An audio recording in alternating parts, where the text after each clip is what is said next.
the ethics complaints that I think Phil mentioned was going to be before you. Mr. Kochstone, just procedurally, the only matter before the board is the Ferrara-McCall. Okay. Okay. But at any rate, I hope that I sent this letter to Mr. Bernstein's office asking that the board consider recusing itself because of the risk of not being able to be impartial. And I hope you circulate that letter to them. And I recently learned that Mr. Bernstein's office may in fact have a disqualifying conflict of interest in that it receives thousands of dollars in fees that are overseen either directly or indirectly by the township committee. He's appointed as their labor attorney, affordable housing attorney, open space attorney, and he's being paid by the same people that this ethics board is asked to investigate. So I think, I hope that Mr. Bernstein's office will consider recusing itself as well because of that, just the impression of impropriety of having you receive those funds and be a regular employee in a way of the township with respect to those legal appointments. It would be better, at least if you were not advising them on how to apply the ethics laws to the facts of these cases. Well, to address that, Mr. Koch, the office's position that there is no recusal. There is no, although you raise a possible appearance of impropriety, the firm is compensated by the town by vote.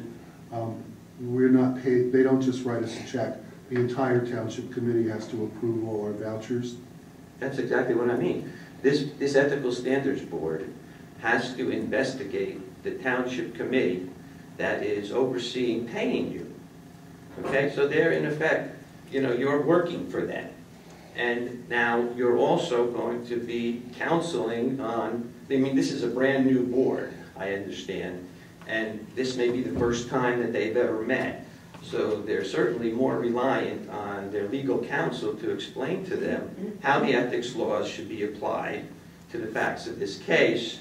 And because of the conflict that I'm raising with respect to the Bernstein firm being paid by and appointed by the township committee, it makes it, it makes it hard to believe that you're entirely impartial. And even if subjectively you say, oh, we're sworn officers of the court, the appearance of improprieties to me is just overwhelming. If you want the town and the public to believe that this is a fair and impartial hearing, the township committee can't have their attorney, so to speak. The only thing worse would be if Mr. Willard was counseling them, and at least they picked somebody else. But frankly, it should be an attorney that doesn't have any appointments by the township committee, that isn't involved in the township politics or the township administration.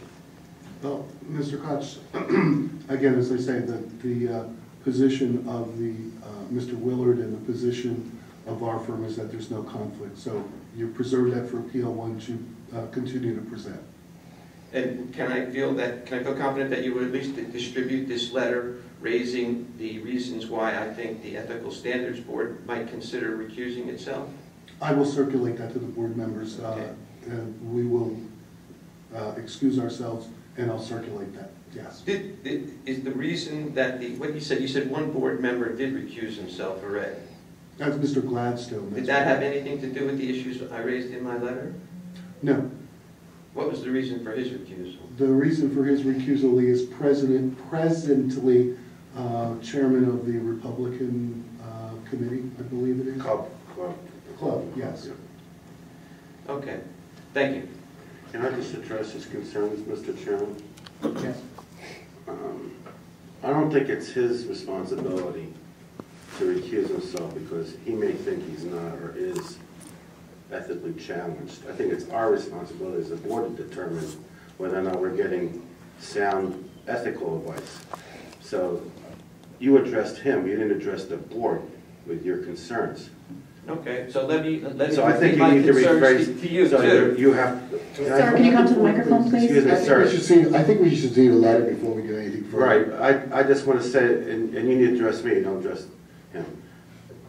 I'm going to tell you right up front that at the initiation of this event through to today, everybody's carried themselves extremely ethically. In fact, I think I just told everybody here the first time it came up and they asked me if I could get their information as far as contacts, and I told everybody do not talk to themselves about to talk to other people about it, not to talk to ourselves about it, and we've all respected that, and I think every communication from Mr. Willard and from Mr. Bernstein's office has been extremely fair and ethical.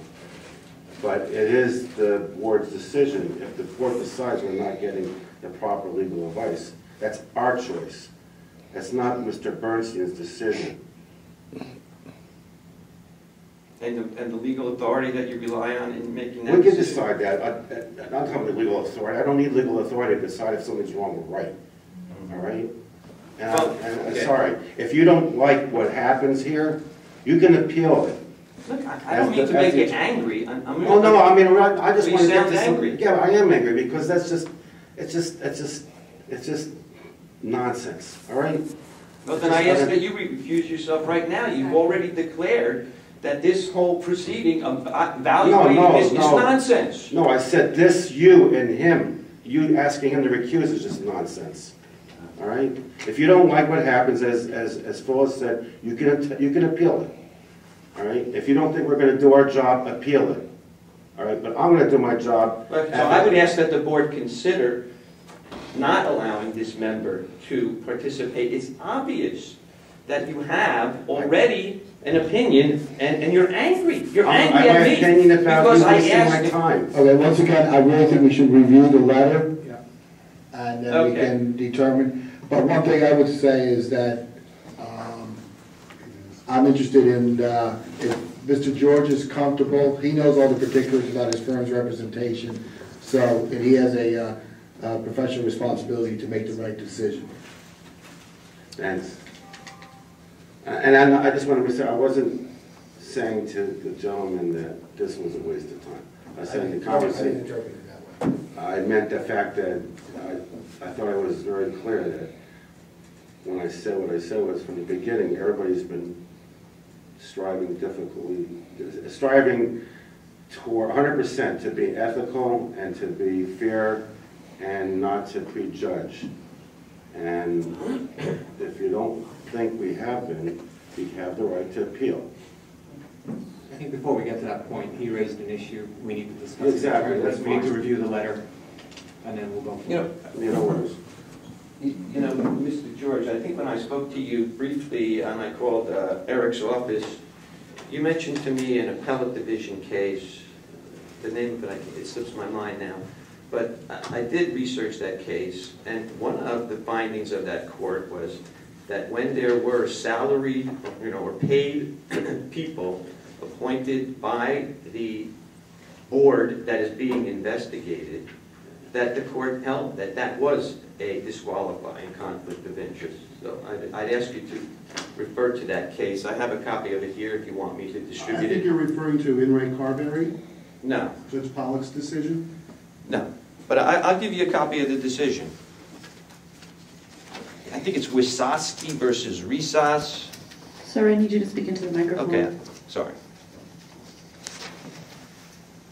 Well, I have it in my papers here, and I'll give you a copy of it when you go back to your meeting. Okay. Thank you. So at this time, we'll take another recess, and I will make copies Well, of... Are there any other members of the public? Oh, well, no, don't you want... Let's see the letter. Yeah, I think we need the letter. Okay. So we're going to take another recess to make a copy of this letter. If they want to see the letter, we'll come back out. Okay. I have